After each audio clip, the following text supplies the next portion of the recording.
ನಮ್ಮ ದೇಶದಲ್ಲಿರೋ 3 ಪವರ್ಫುಲ್ ಕಮಾಂಡೋಸ್ಗಳು NSG commando, para commando, SPG commando.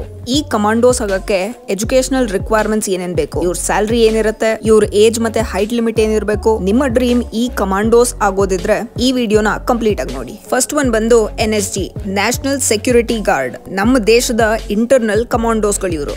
ನೀವು ಆಲ್ರೆಡಿ 3 ರಿಂದ 5 ವರ್ಷ ಇಂಡಿಯನ್ ಆರ್ಮ್ಡ್ ಫೋರ್ಸ್ ಇಲ್ಲ ಸೆಂಟ್ರಲ್ ಆರ್ಮ್ಡ್ ಪೊಲೀಸ್ ಫೋರ್ಸ್ ಅಲ್ಲಿ ಕೆಲಸ ಮಾಡಿರ್ಬೇಕು. ಇಂಡಿಯನ್ ನ್ಯಾಷನಾಲಿಟಿ ಆಗಿರ್ಬೇಕು. ಫಿಸಿಕಲ್ ಫಿಟ್ನೆಸ್ ಅಂತೂ ಎಕ್ಸ್ಟ್ರಾರ್ಡಿನರಿ ಆಗಿರ್ಬೇಕು.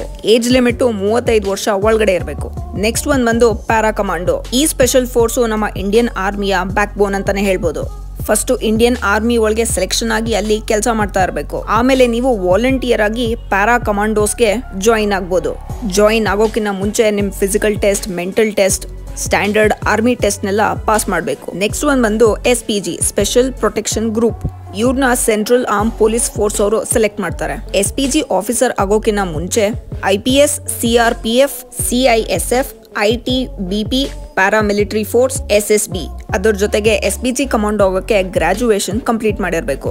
ಈಗ ಈ ಕಮಾಂಡೋಸ್ ಆಗಕ್ಕೆ ಹೈಟ್ ಏನಿರ್ಬೇಕು, ಏಜ್ ಏನಿರ್ಬೇಕು ಅಂತ ನೋಡೋಣ. ಹೈಟ್ ಬಂದು 160 to 172 ಸೆಂಟಿಮೀಟರ್ಸ್. ಇಲ್ಲಿ ಹೈಟ್ ಏನ್ ಇಶ್ಯೂ ಬರಲ್ಲ, ಯಾಕಂದ್ರೆ ಈ ಫೀಲ್ಡ್ ಗೆ ಸೆಲೆಕ್ಟ್ ಆಗೋ ಪ್ರತಿಯೊಬ್ಬ commando already army back ground ಇಂದಾನೆ ಬರೋದ್ರಿಂದ ಇದಕ್ಕೆಲ್ಲ ಆಲ್ರೆಡಿ ಕ್ವಾಲಿಫೈ ಆಗ್ಬಿಟ್ಟಿರ್ತಾರೆ. ಆದ್ರೂ ಅಂದಾಜಲ್ಲಿ ಅವ್ರ ಹೈಟ್ 160 ಇಂದ 172 ಸೆಂಟಿಮೀಟರ್ಸ್ ಇರುತ್ತೆ. ಯಾಕೆಂದ್ರೆ ಎಲ್ಲಾ ರ್ಯಾಂಕ್ ಆಫೀಸರ್ಸ್, ಅದ್ರ ಜೊತೆಗೆ IPS ಆಫೀಸರ್ಸ್ ಇರ್ತಾರೆ. ಏಜ್ ಬಂದು 22 ಇಯರ್ಸ್ ಇಂದ 30 ಇಯರ್ಸ್. SPG ಅಲ್ಲಿ ಮಾತ್ರ 35 ಇಯರ್ಸ್ ತನಕ. ಈಗ ನೆಕ್ಸ್ಟ್ ಅಪ್ಲೈ ಹೆಂಗ್ ಮಾಡೋದು ಅಂದ್ರೆ, ನೀವು ಆಲ್ರೆಡಿ ಇಂಡಿಯನ್ ಆರ್ಮ್ಡ್ ಫೋರ್ಸ್ ಅಲ್ಲಿ ಕೆಲಸ ಮಾಡ್ತಿದ್ದೀರಾ. ಈ ಸ್ಪೆಷಲ್ ಫೋರ್ಸಸ್ ಒಳಗಡೆ ಜಾಯಿನ್ ಆಗ್ಬೇಕು ಅಂದ್ರೆ ವರ್ಷದಲ್ಲಿ ಒಂದ್ಸಲಿ ಇಲ್ಲ 2 ಸಲ ಇದ್ರ ಓಪನಿಂಗ್ ಇರುತ್ತೆ. ಎಲ್ಲಿ ಓಪನಿಂಗ್ ಇರುತ್ತೆ ಅಲ್ಲಿ ಅಪ್ಲೈ ಮಾಡಬೇಕು. ಸೊ ನೋಡ್ಕೊಂಡಿದ್ದು ಅಪ್ಲೈ ಮಾಡಬೇಕು. ಆಮೇಲೆ personal interview, psychological ability test, physical test, normal written test. ಇಲ್ಲಿ ಮೇನ್ ಇಂಪಾರ್ಟೆಂಟ್ ಪಾಯಿಂಟ್ ಬಂದು ಫಿಸಿಕಲ್ ಟೆಸ್ಟ್. ನಿಮ್ಮ ಸ್ಟಾಮಿನಾ ಮತ್ತೆ ಸ್ಟ್ರೆಂತ್ ಎಕ್ಸಲೆಂಟ್ ಆಗಿರ್ಬೇಕು.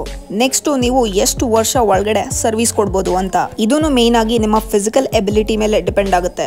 3 ರಿಂದ 5 ವರ್ಷ. ಈಗ ಕಮಾಂಡೋಸ್ಗಳದ್ದು ಸ್ಯಾಲರಿ ಎಷ್ಟಿರುತ್ತೆ, ಇವರು ಆಲ್ರೆಡಿ ಆರ್ಮಿ ಬ್ಯಾಕ್ ಗ್ರೌಂಡ್ ಇಂದ ಬಂದಿರೋದ್ರಿಂದ ಅವರ ಬೇಸಿಕ್ ಸ್ಯಾಲರಿ ಪೇ ಆಲ್ರೆಡಿ ಇರುತ್ತೆ.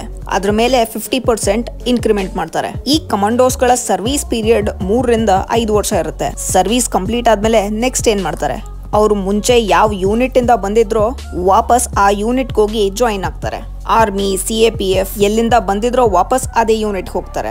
ಎಲ್ಲದಕ್ಕಿಂತ ಇಂಪಾರ್ಟೆಂಟ್ ಆಗಿ ಇವ್ರ ಕೆಲಸ ಏನಿರುತ್ತೆ, NSG ಕಮಾಂಡೋಸ್ಗಳು VVIP ಪರ್ಸನ್ಗೆ ಪ್ರೊಟೆಕ್ಷನ್ ಕೊಡಬೇಕು. ಅದರಲ್ಲಿ ಹೋಮ್ ಮಿನಿಸ್ಟರ್, ಡಿಫೆನ್ಸ್ ಮಿನಿಸ್ಟರ್, ಈ ತರ VVIP ಪರ್ಸನಾಲಿಟೀಸ್ಗೆ ಪ್ರೊಟೆಕ್ಷನ್ ಕೊಡಬೇಕು. ಇಲ್ಲ ನಮ್ಮ ದೇಶದ ಒಳಗಡೆ ಇಂಟರ್ನಲ್ ಟೆರರಿಸಮ್ ಇದ್ರೆ ಅವ್ರನ್ನ ಕೌಂಟರ್ ಅಟ್ಯಾಕ್ ಮಾಡಕ್ಕೆ ಈ ಫೋರ್ಸ್ ಯಾವಾಗ್ಲೂ ರೆಡಿ ಇರ್ತಾರೆ. Next para commandos. ಇವರು ಎಕ್ಸ್ಟರ್ನಲ್ ಆಗಿ ಈಚೆ ಹೋಗಿ ಟೆರರಿಸಮ್ ಅಗೇನ್ಸ್ಟ್ ಫೈಟ್ ಮಾಡ್ತಾರೆ.